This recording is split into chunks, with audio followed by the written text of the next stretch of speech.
Good morning.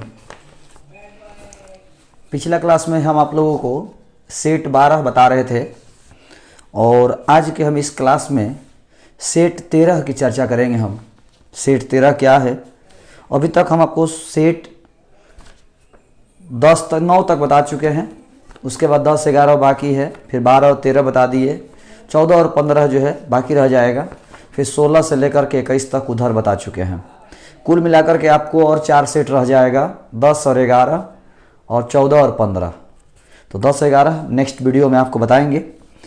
जैसे first इसमें question है, स्थिर विभवांतर पर किसी विद्युत परिपथ का प्रतिरोध आधा कर दिया जाए तो उत्पन्न ऊष्मा कितना होगा। स्थिर विभवांतर पर वोल्टेज कांस्टेंट है, वोल्टेज जब कांस्टेंट है तो उत्पन्न ऊष्मा का सूत्र होता है v² T/R। और जब वोल्टेज कांस्टेंट हो जाए तो पर H समानुपाती 1/R। प्रतिरोध जब आधा होगा तो ऊष्मा 4 गुना हो जाएगा।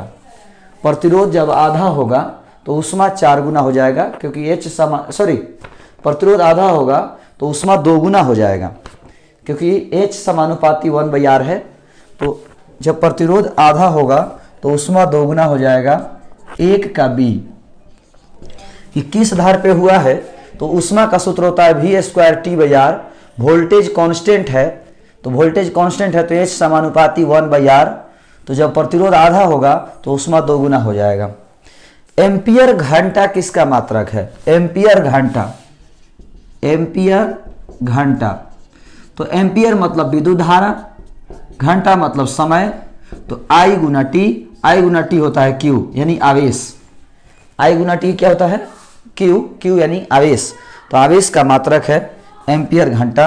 2 का B, एम्पियर घंटा आवेश का मात्रक है। तीसरा है, यदि एक 60 वाट और एक 40 वाट का बल्ब श्रेणी क्रम में जोड़ा जाए तो कौन सा बल्ब ज़्यादा प्रकाश देगा। आपको पता होगा कि श्रेणी क्रम में कम वाटेज वाला ज़्यादा प्रकाश देता है और ज़्यादा वाटेज वाला कम प्रकाश देता है।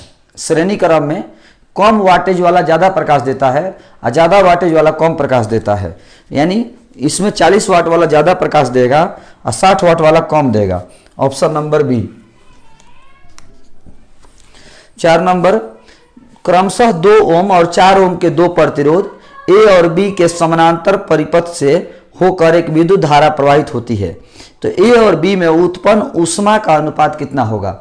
यहां पर बड़ा ध्यान देने की जरूरत है। समानांतर क्रम में है तो समानांतर क्रम में है तो वोल्टेज बराबर होगा।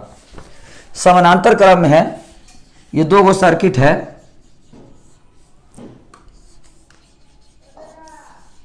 ये 2 ओम का है और ये 4 ओम का है। तो समानांतर क्रम में है तो वोल्टेज बराबर होगा दोनों में। अब वोल्टेज बराबर होगा तो आपका यही रिलेशन होगा H समानुपाती 1/R। तो H समानुपाती 1/R यानी H1/H2 equal to R2/R1। H1/H2 equal to R2/R1 यानी 4/2, 4/2 यानी 2:1। Option number A. ये जरूर याद रखिएगा कि समानांतर क्रम है तो वोल्टेज बराबर होगा। अब वोल्टेज बराबर होगा तो ये रिलेशन लागू होगा। श्रेणी क्रम में होता तो धारा समान होता, और श्रेणी क्रम में होता धारा समान होता तो ये सूत्र लागू होता। श्रेणी क्रम में ये वाला सूत्र लागू होता, यानी H1/H2 इक्वल टू R1/R2। श्रेणी क्रम में होता तो ये रिलेशन लागू होता, और समानांतर क्रम में है तो ये वाला रिलेशन लागू होगा। ये जरूर याद रखिएगा। श्रेणी क्रम में होता तो ये रिलेशन लागू होता, समानांतर क्रम में है तो ये रिलेशन लागू होगा। 60 वाट और 40 वाट के 2 बल्ब श्रेणी क्रम में जोड़े गए हैं तो उनकी समतुल्य शक्ति क्या होगी। तो यंत्र की शक्ति का समूहन पढ़ाए थे हम। यंत्र की शक्ति का समूहन कि आपका 60 वाट और 40 वाट के 2 बल्ब श्रेणी क्रम में है तो 1/P बराबर 1/P1 प्लस 1/P2। तो 1/P बराबर 1/60, तो 40 प्लस 60 यानी 24 हो जाएगा इसका आंसर। ऑप्शन नंबर डी, 5 का डी। 1/P बराबर 1/P1 प्लस 1/P2। 1/P बराबर 1/P1 प्लस 1/P2। इस बार पिछला साल एक भी न्यूमेरिकल नहीं पूछा गया था, तो हो सकता है कि इस बार भी एक भी न्यूमेरिकल ना पूछे। ऑब्जेक्टिव में भी। फिर भी देखिए 6 नंबर, 5 ओम प्रतिरोध के एक तार से जिसका विभवांतर 7 वोल्ट है 20 मिनट तक धारा प्रवाहित होती है, उत्पन्न ऊष्मा कितना होगा। ये जरूर ध्यान रखिएगा, श्रेणी क्रम में है तो ये रिलेशन लागू होगा, समानांतर क्रम में है तो ये रिलेशन लागू होगा।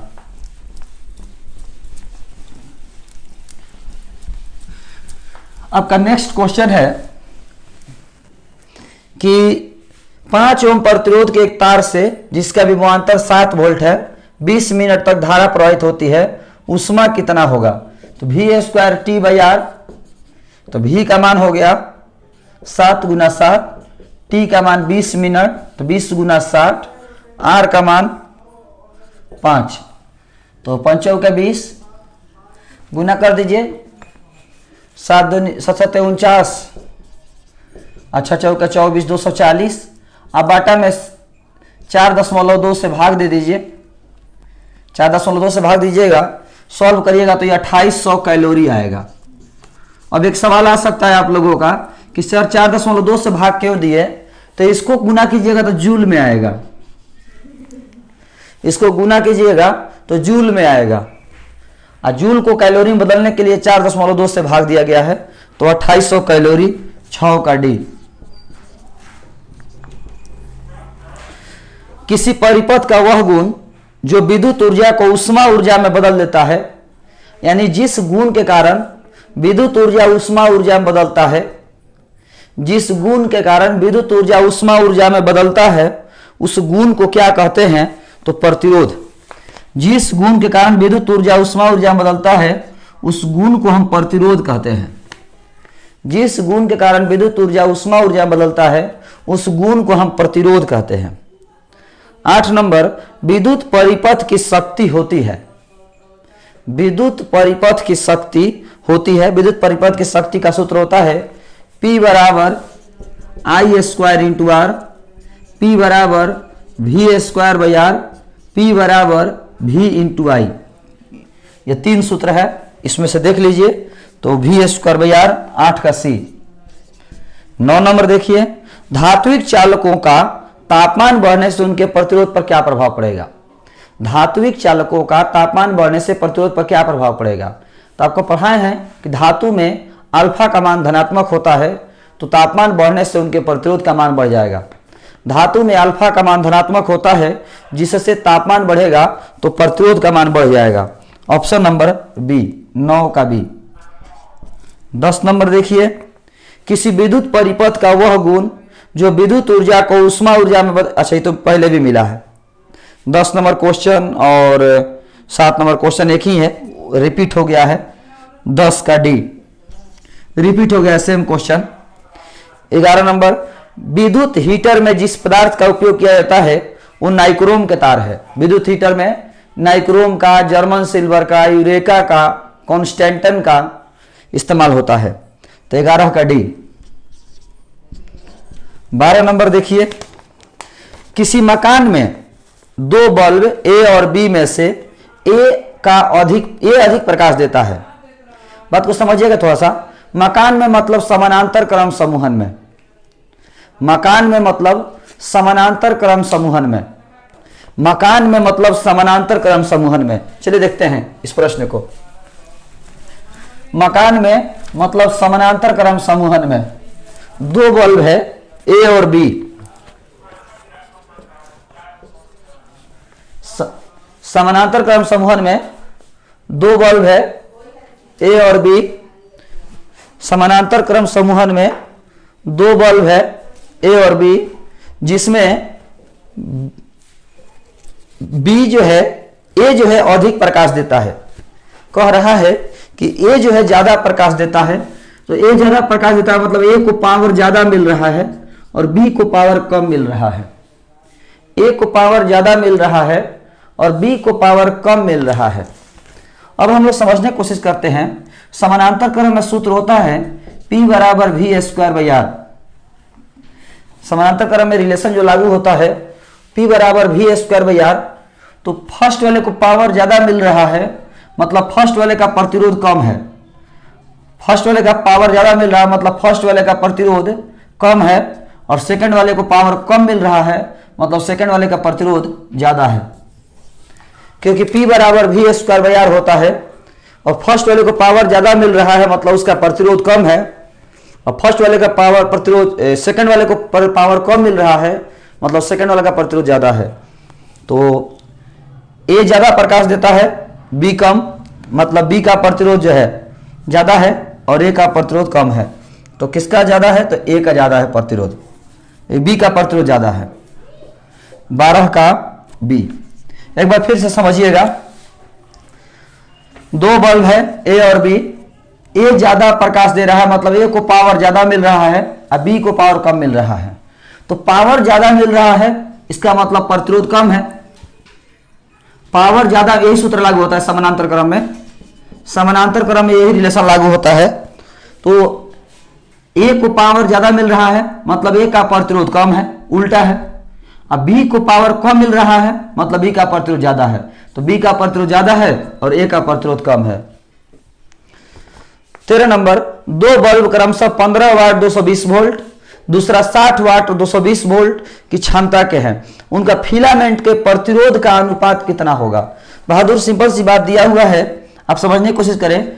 P बराबर वी स्क्वायर बाई आर दिया हुआ है, तो P भी दिया है और V भी दिया है, R निकल जाएगा। तो R बराबर V square by P, R बराबर वी स्क्वायर बाई पी। तो पहला वाला बल्ब का 220 गुना 220 अब बटा में 15, पहला वाले बल्ब का। और दूसरा वाले बल्ब की बात करें तो 220 गुना 220 अब बटा में 60, वी स्क्वायर बाई पी। 220 गुना 220 बटा में 60, 220 ही कट जाएगा, 60 चल जाएगा ऊपर, 60 बटा में 15 40, 60 बटा 15 4:1, 60 बटा में 15 4:1। फिर से एक बार, P बराबर वी स्क्वायर बाई आर, तो R बराबर वी स्क्वायर बाई पी। तो फर्स्ट वाले का 220 गुना 220 बटा 15 और सेकंड वाले का 220 गुना 220 बटा में 60, दोनों का अनुपात निकाल दीजिए, कोई बड़ी बात नहीं है। 4 नंबर प्रश्न, 1 ओम प्रतिरोध वाले एक समरूप तार को 4 बराबर टुकड़ों में बांटकर उन्हें समानांतर क्रम में जोड़ दिया जाए तो संयोग का तुल्य प्रतिरोध कितना होगा? यह प्रश्न हम आपको कल भी बनवाए थे कि 1 ओम प्रतिरोध है, उसके 4 बराबर टुकड़ों में काट करके समानांतर क्रम में जोड़ दिया गया है। तो सूत्र होता है R2 बराबर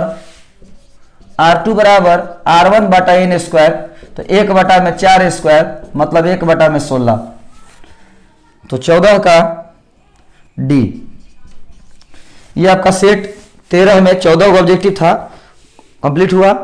इसका सब्जेक्टिव प्रश्न देखिए, किरचॉफ के नियमों को लिखें और समझाएं। इन नियमों का उपयोग करके व्हीटस्टोन ब्रिज के संतुलन की अवस्था प्राप्त करें। ये आपको टोटल सेट में कॉपी में मिल जाएगा, किरचॉफ का नियम मिल जाएगा, उसके बाद व्हीटस्टोन सेतु मिल जाएगा, आपको कंप्लीट हो जाएगा। स्वच्छ चित्र की सहायता से समझाइए, ये आपको नहीं मिलेगा। 2 नंबर पढ़ाई नहीं हुआ है, 2 नंबर आपको नहीं मिलेगा। 3 नंबर देखिए, किसी तार के विशिष्ट प्रतिरोध से आप क्या समझते हैं? इसका मान किस प्रकार ज्ञात किया जाता है? यह आपको विशिष्ट प्रतिरोध आपको पढ़ाया गया है, विशिष्ट प्रतिरोध की परिभाषा लिखवाया गया है और इसका सूत्र भी लिखवाए हैं, आप उससे निकाल सकते हैं। 4 नंबर, असंतुलित व्हीटस्टोन ब्रिज के गैल्वेनोमीटर से प्रवाहित धारा का मान निकाले। ये बड़ा स्टाइलिश प्रश्न दे दिया बहादुर। असंतुलित व्हीटस्टोन ब्रिज के गैल्वेनोमीटर से प्रवाहित धारा का मान निकाले।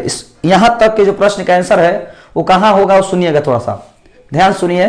असंतुलित व्हीटस्टोन ब्रिज के गैल्वेनोमीटर से प्रवाहित धारा का मान निकाले। हम आपको व्हीटस्टोन सेतु पढ़ाए हैं। व्हीटस्टोन सेतु जब इस वीडियो को जब यहां से आप देखना शुरू करिएगा तो पहले आप व्हीटस्टोन सेतु निकाल लीजिएगा।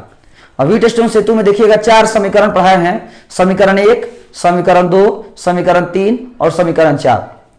4 समीकरण पढ़ाए हैं। चारों समीकरण निकालने के बाद नीचे लिखिएगा कि समीकरण 1, 2, 3 एवं 4 को हल करके गैल्वेनोमीटर से प्रवाहित धारा का मान ज्ञात किया जा सकता है। समीकरण 1, 2, 3 एवं 4 को हल करके गैल्वेनोमीटर से प्रवाहित धारा का मान निकाला जा सकता है।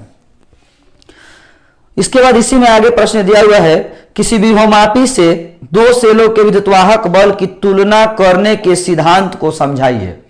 यह भी आपको कॉपी में मिलेगा, मैंने जो जो लोग ये कॉपी खरीदे हैं 250 फोटो कॉपी वाला, उसमें मिल जाएगा। ऐसे हम इसका नोट्स आपको फोटो भेज दिए हैं मोबाइल में, देखिएगा कि विभवमापी क्या है और विभवमापी के अनुप्रयोग क्या है। कल के वीडियो में भी था, उसमें भी क्वेश्चन कुछ दिया हुआ था, हमने बताया था विभवमापी और विभवमापी के अनुप्रयोग। ये 3 टॉपिक है विभवमापी के बारे में, उसके बाद विभवमापी के 2 अनुप्रयोग हैं, तो उसमें एक अनुप्रयोग ये भी है। 5 नंबर, एक तने हुए तार वाले विभवमापी के सिद्धांत को समझाइए, इससे किसी सेल का आंतरिक प्रतिरोध कैसे ज्ञात किया जा सकता है। तो इसमें पहले विभवमापी के सिद्धांत को लिखना है और उसके बाद विभवमापी के अनुप्रयोग नंबर 2 लिखना है। विभवमापी के सिद्धांत को लिखना है और फिर विभवमापी के अनुप्रयोग नंबर 2 को लिखना है।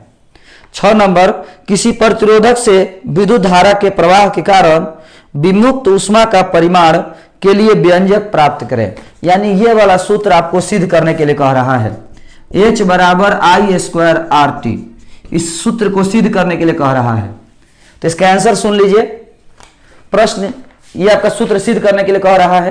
तो इसका आंसर हो जाएगा कि किसी तार से प्रवाहित धारा का मान, किसी तार से प्रवाहित धारा के कारण उत्पन्न ऊष्मा का मान प्रवाहित धारा के वर्ग के समानुपाती होता है। ऊष्मा का मान चालक के प्रतिरोध के समानुपाती होता है। ऊष्मा का मान धारा प्रवाह में लगे समय के समानुपाती होता है। समीकरण 1, 2, 3 को एक साथ लिखने पर H समानुपाती I² RT, समानुपाती का चिन्ह हटाया, कांस्टेंट दिया K, तो H बराबर K × I² RT। प्रयोग से जब सभी राशियों का मान SI में रखा जाए तो K बराबर 1, तो H बराबर I² RT।